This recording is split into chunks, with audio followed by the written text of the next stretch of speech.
Hi, Passionators. How are you? I'm back for a few minutes, just for a few minutes, because I've been trying to get this video done for a few days now since there's so much conversation centering around the title. What makes somebody marriage material? So let's talk about it.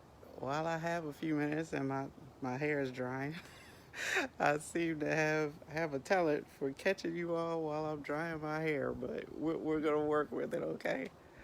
Hi, it's I'm a little overdue, so I'm trying to work with this natural light thing, so bear with me. Um, but let's talk, shall we? I've missed you guys. And let me know if you can hear me, please. I got this new Bluetooth gizmo on, and I'm not exactly sure how well it works with Facebook Live. So let me know if you can hear me, please.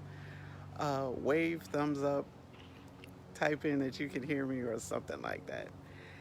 Anyway, while we're here, uh, I just wanted to share my insight because that's what I do. So, marriage material. Apparently, there's a difference between the sexes on this one. What makes a woman marriage material seems to be slightly different than what makes men marriage material. Typically, when we have this conversation, a woman is wifely when she exhibits characteristics common to building a home, making the things that make a house into a home, the things that bring nurturing and comfort to a family situation or to a relationship. Those are the primary characteristics associated with what makes a woman marriage material.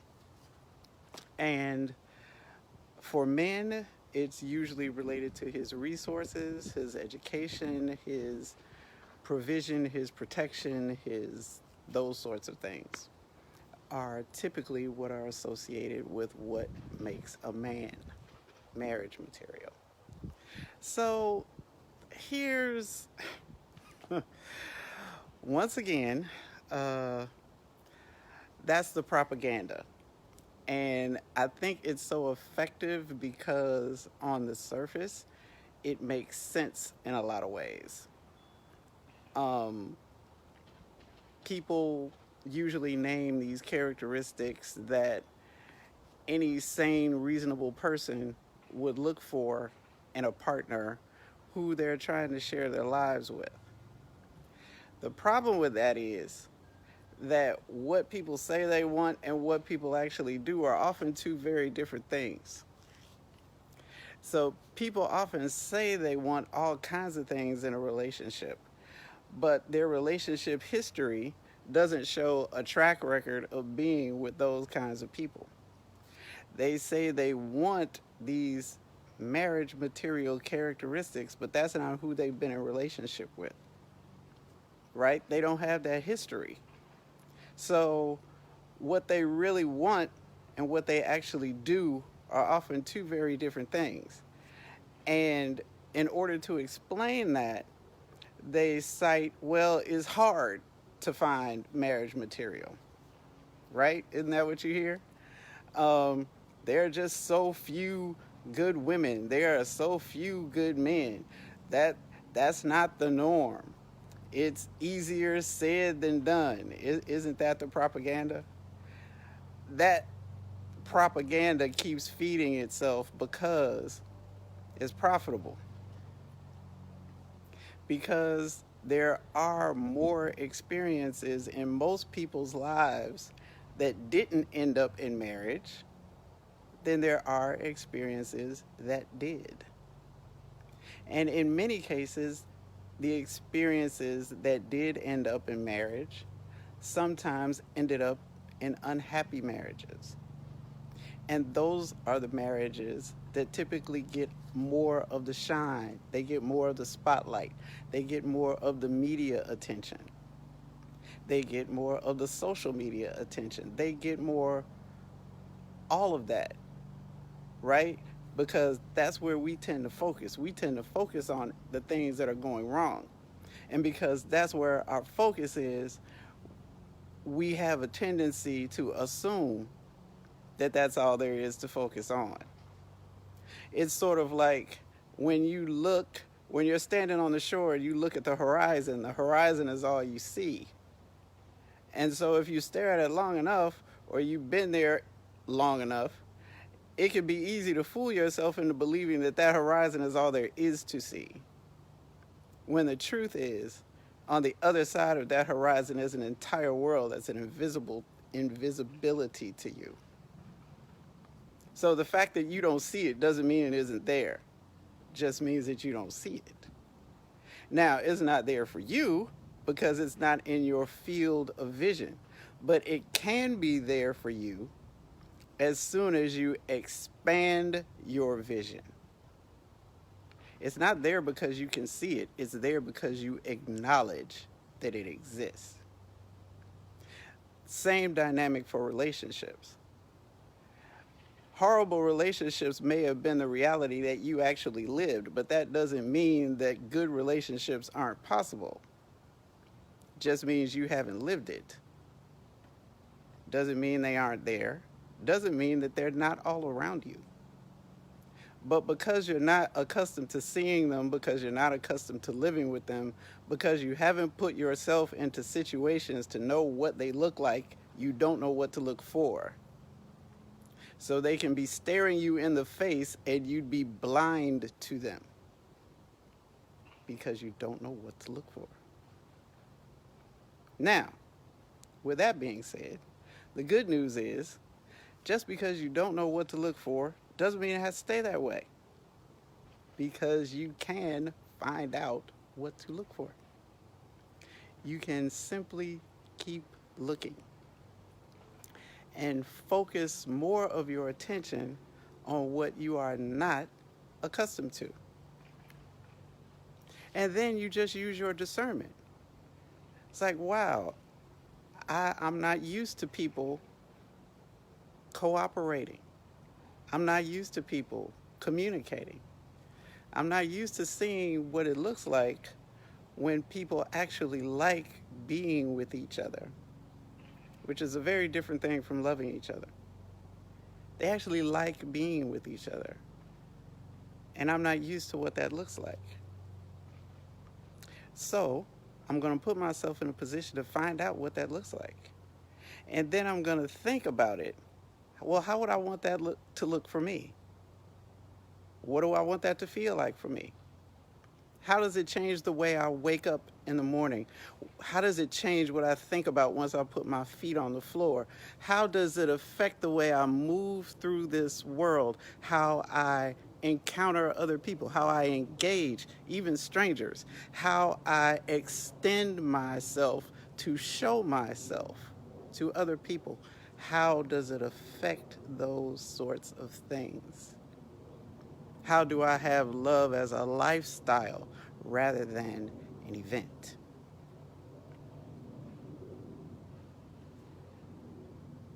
That is the work that you keep hearing about all over social media and that goes viral every day of the week. That is the work that most of us have to do in order to attain the kinds of relationships that we stomp and scream and tantrum about, saying that we really want, we really deserve, we're working so hard toward having. That's the work. The work is between our ears. The work is toward self-love first, because the way we show love to ourselves becomes the blueprint for how we love everybody else.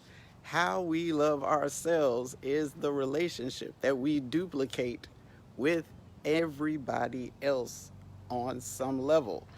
Everybody who comes into our lives is a mirror, a classroom, a Passionator University. Yeah, I thought of that myself. But it's a classroom. That's why we have relationships, to learn different aspects of ourselves. Each relationship we have shows us to us in a way that we are blind to by ourselves. Once we accept them on that level, we can value them, learn from them, engage with them for what they have to offer us about us. And then we can take that information, internalize it, and reshape what we believe needs to be reshaped. What needs to be done over, what needs to be done again, what needs to be bent a little bit this way or straightened out a little bit that way, or maybe we just need to couple 3 degrees, can change our entire trajectory. My passionators who know anything about boating will understand that analogy. You can change the direction that a boat is sailing in 2 or 3 degrees and end up miles away from your prepared destination. It doesn't take much to change your trajectory. But if you do it consistently and over time, you'll end up in a totally different place than where you intended to be. So marriage material changes. It changes when you talk to different people. It changes with the same person over time. It may change with one person from day to day. Marriage material isn't some mythical, magical standard that applies to everybody equally. I'll say that again. Marriage material isn't some list of characteristics or standards that applies to everybody equally. But it behooves a whole lot of industries, right? It behooves a lot of people who are marketing that idea to you to keep you in this collective feeling of inadequacy because they profit from that inadequacy. The beauty industry, the fashion industry, the education industry, many different people, places, companies profit from our collective feelings of inadequacy. So it's to their benefit to perpetuate this idea that we are enemies to each other, that men and women are enemies to each other, that relationships are not possible, that happiness is out of your reach, that it's so hard and it's such a drama and it's so unavailable and you deserve so much more and it's just not there for you. And why is it so difficult anyway? Why isn't it easy? That whole path of least resistance thing, because we don't want to grow up, because we want and we expect so many things to be easy, is sinking us. And the truth is, when you do the work isn't that hard to do. And it's work that you would have to do even if you weren't in a relationship. That is, if you want to live the maximum life that's available to you. If you want to use your gifts, talents, and abilities to their fullest and most fabulous, you would have to do the work anyway.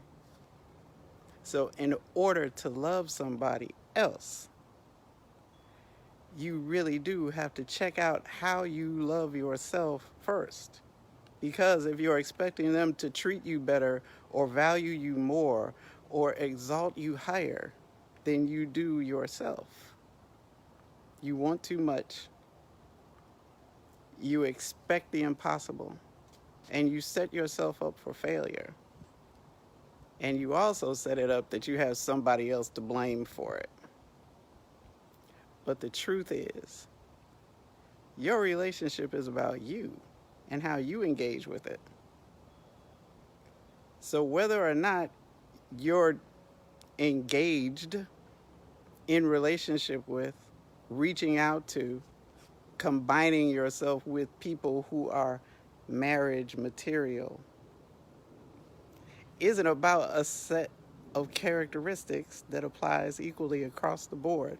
There are only two things that make anybody marriage material. Pay attention, get close. Two things that make anybody marriage material. You ready? One is somebody who actually wants to be married.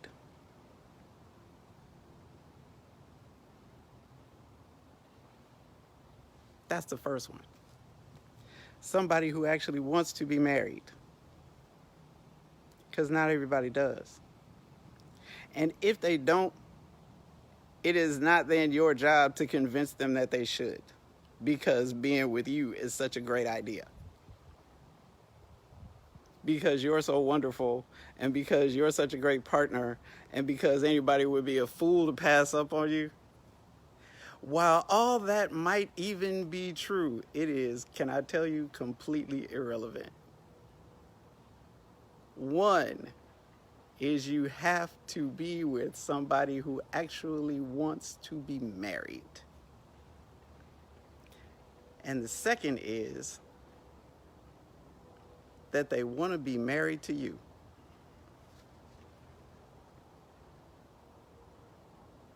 That's what makes marriage material. That's it, that's all.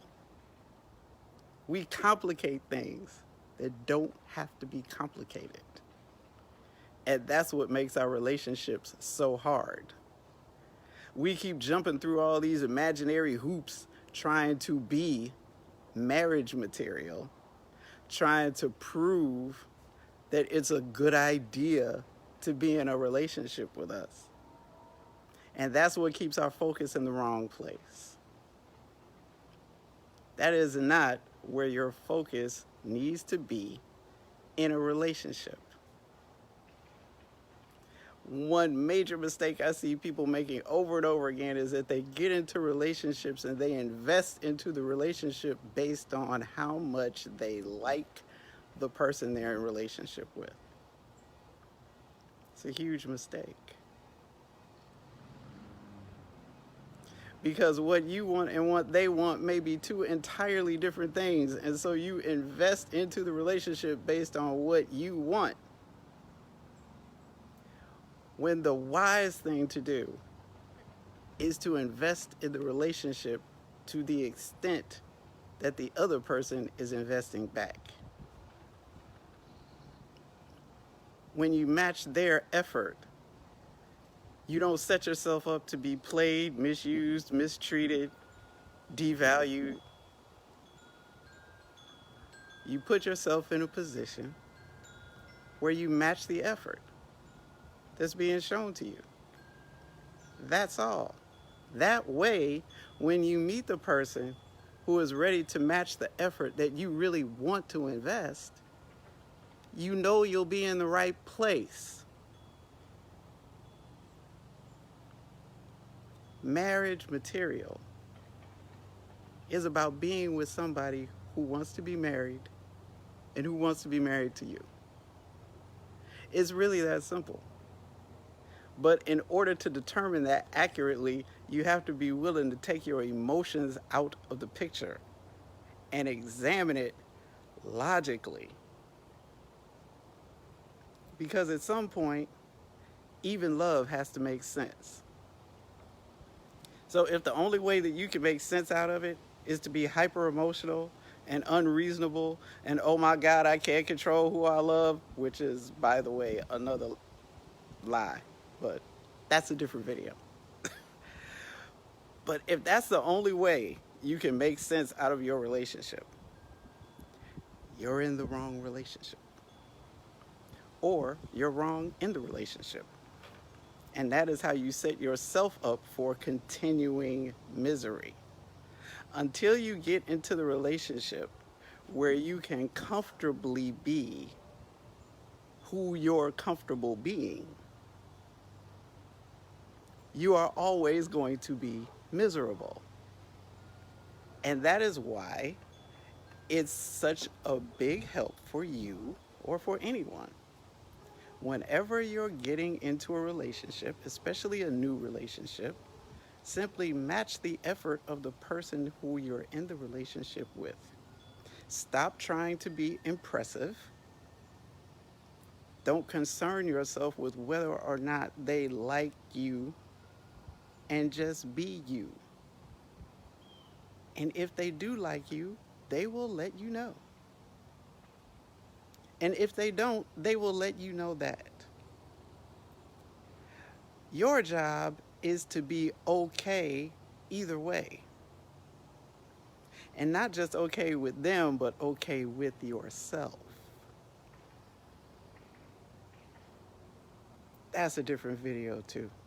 But right now, for right now, just so I don't keep you any longer, two things: somebody who wants to be married and somebody who wants to be married to you. That's it, that's all.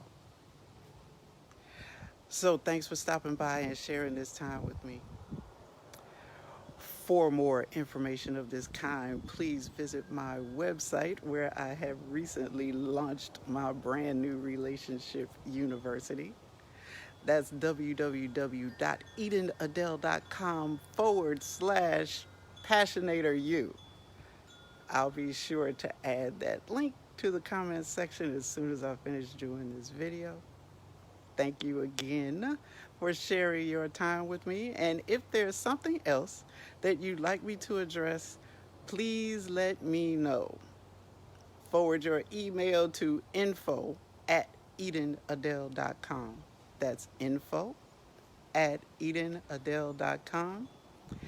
And I will be sure to address whatever you ask. In the meanwhile, I have to go, and I'm sure you do too, but thank you for stopping by. I love you totally, and I will be back again soon. Have a great evening, Passionators. Bye-bye.